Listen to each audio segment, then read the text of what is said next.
우리가 어제 말씀에서 이 땅에 보고 또 듣고 만질 수 있는 그런 말씀으로 오신 성육신하신 우리 주님과의 사귐이 우리 신앙생활에서 얼마나 중요하고 또 얼마나 우리에게 귀한 특권인지 우리가 생각해 보았습니다.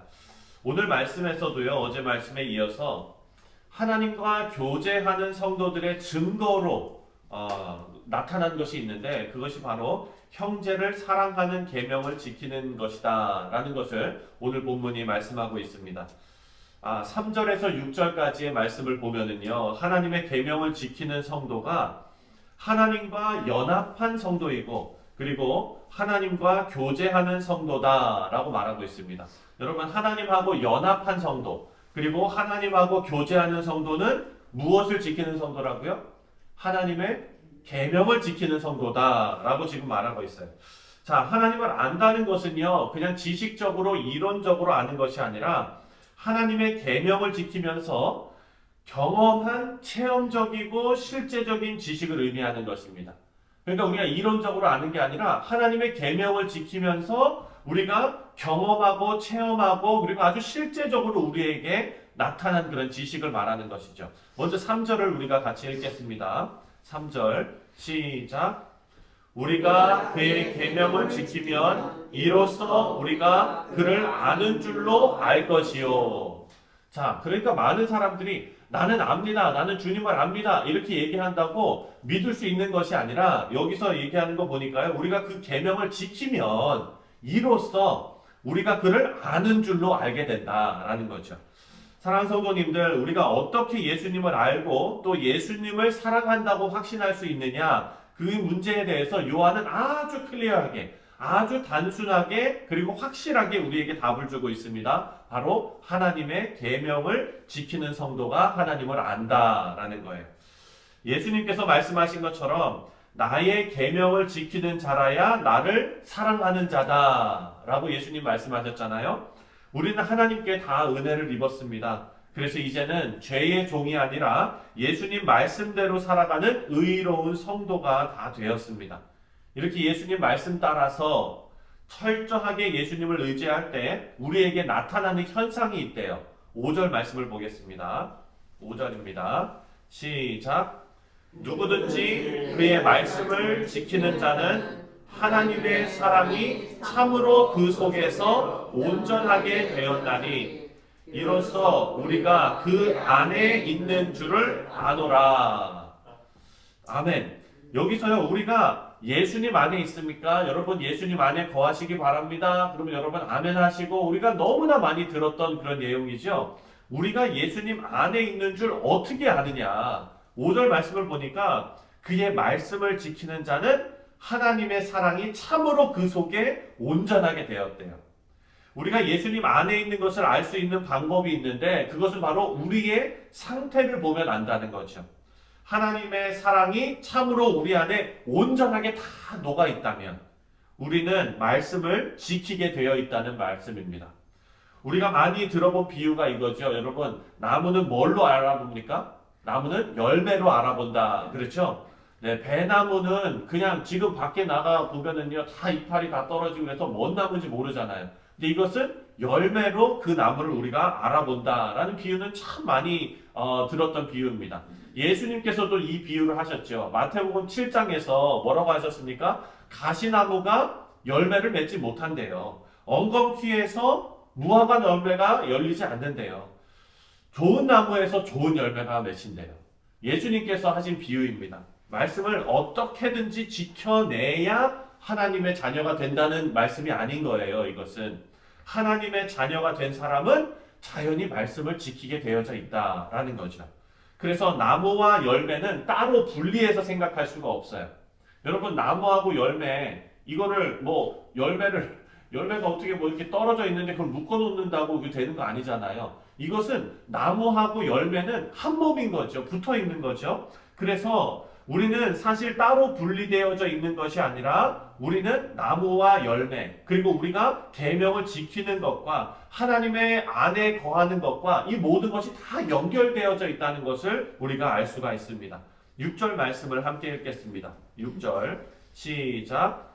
그의 안에 산다고 하는 자는 그가 행하시는 대로 자기도 행할지니라. 하나님 안에 거한다는 말은요, 우리가 아까도 설명드렸지만 너무나 많이 쓰는 말이에요.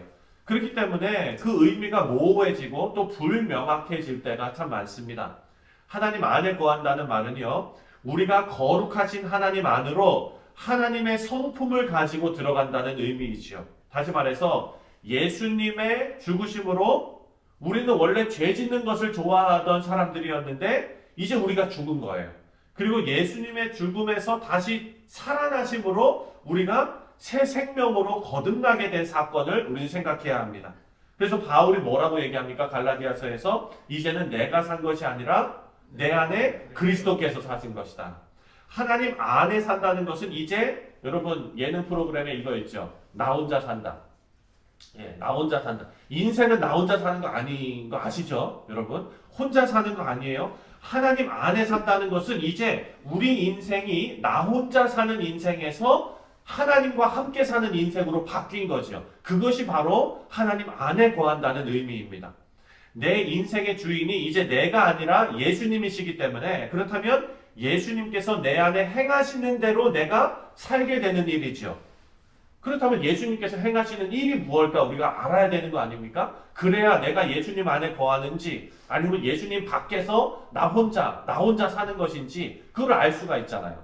자, 오늘 말씀을 보면은요, 예수님께서 우리 안에서 행하시는 일이 무엇인지 알려주고 있습니다. 7절 말씀을 함께 읽겠습니다. 7절 시작. 사랑하는 자들아, 내가 새 계명을 너희에게 쓰는 것이 아니라 너희가 처음부터 가진 옛 계명이니 이 옛 계명을 너희가 들은 바 말씀이거니와. 오늘 본문은요, 계명을 주시는데 그 계명대로 살아야 하는데 그것이 바로 뭐냐면은 사랑하라라는 거예요. 요한이 이 계명을 예수님으로부터 배웠습니다. 요한복음 13장에 보면은요, 예수님께서 제자들에게 뭐라고 말씀하시냐? 새 계명을 너희에게 주노니 서로 사랑하라라고 제자들에게 가르치셨어요. 그리고 사랑의 계명은요, 원래 있었던 계명이지만 예수님께서 새롭게 우리에게 또 주신 계명이죠.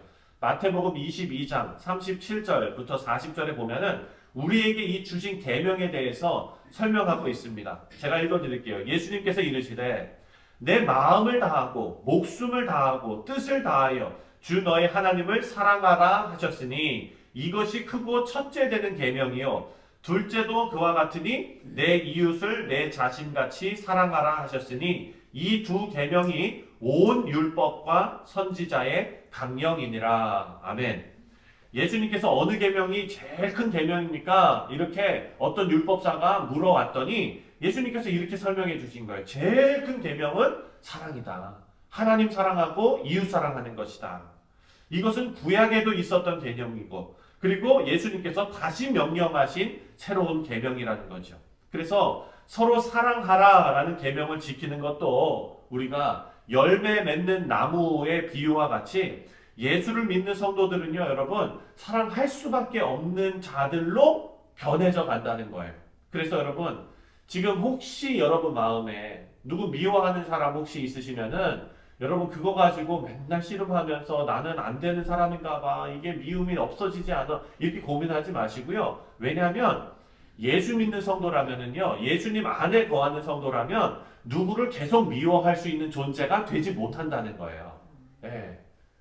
이거 납득이 가세요, 여러분? 예. 누구를 오래 미워할 수 없는 존재예요. 9절과 10절을 다 같이 읽겠습니다. 9절과 10절 시작. 빛 가운데 있다 하면서 그 형제를 미워하는 자는 지금까지 어둠에 있는 자요. 그 형제를 사랑하는 자는 빛 가운데 거하여 자기 속에 거리낌이 없으나. 여기 보면은요, 형제를 미워하는 자라고 되어져 있죠. 요 말씀은 어떤 말씀이냐면 어떤 순간 감정이 격해져 가지고 분을 막 내는 그런 것을 의미하는 게 아니에요. 이것은 지속적으로 형제를 미워하는 것을 의미하는 단어입니다. 지속성이 거기에 있어요. 그래서 예수님을 믿고 거듭난 성도는요, 형제를 지속적으로 미워할 수 없다는 거예요. 왜냐하면 우리 안에 거하시는 사랑의 영이 우리를 가만 놔두지 않는 거예요. 왜냐하면 우리는 이제 내가 산 것이 아니라 내 안에 그리스도께서 사시거든요. 그래서 우리는 열매 맺는 자로서 계속 성령께서 사랑의 열매를 우리 가운데 주고 계시거든요. 그래서 우리를 가만 놔두지 않으십니다. 이것이 구원의 확신이 있는 성도들이 일반적으로 경험하는 내용이라는 것입니다. 여러분 이렇게 보니까 요한일서는 사랑에 초점을 맞추는 것 같죠. 그런데 여러분 요한일서의 초점은 사랑이 아닌 거예요. 요한일서의 초점은 바로 구원의 확신에 그 가운데 있습니다. 구원받은 성도들은 사랑하지 않을 수 없다라는 말씀을 지금 하고 있는 거예요. 사랑하는 성도님들, 새 계명은요 우리에게 주어졌습니다. 우리가 사랑할 수 없는 사람들이 우리 주변에 있다면 여러분 억지로 사랑하기 위해서 애쓰고 나를 자책하고 그런 것이 아니라 우리는 어디로 돌아가야 하느냐? 우리 안에 주어진 복음으로 돌아가야 하는 것입니다. 사랑은 내 힘으로 짜내는 것이 아니라 복음 안에서 자연스럽게 넘쳐나는 것입니다. 내가 복음의 능력에 사로잡히면 사랑은 내 안에서 저절로 생겨나게 될 것입니다. 바라고 기도하기는 우리 모두가 이 사랑하는 계명을 우리 마음에 받아서 형제를 이해하고 품어주고 사랑하는 마음이 여러분 가운데서 열매로 나타나시기를 주님의 이름으로 축원드립니다. 여러분 다시 한번 말씀드립니다. 이거 억지로 짜내는 거 아니라 그랬죠? 예, 억지로 짜내는 거 절대 아니에요. 그래서 크리스마스만 가까워지면 사랑해야지. 내가 이렇게 살면 안 되지. 이거 아니에요, 여러분. 1년 365일간 복음에 우리가 충분히 젖어 있는 그 얘기는 뭡니까? 하나님의 말씀을 가까이 하고 하나님 앞에 예배드리는 것이 우리의 기쁨이 되는 그런 신앙 상태를 우리가 계속해서 유지하고 그 말씀과 그 하나님의 성령의 인도하심을 계속 따라가게 되면 1년을 돌아봤을 때 야, 내가 이렇게 사랑했구나. 이것을 12월에 여러분 느끼시는 거예요. 그렇죠? 그런 우리 모두 되시기를 주님의 이름으로 축원드립니다. 기도하겠습니다.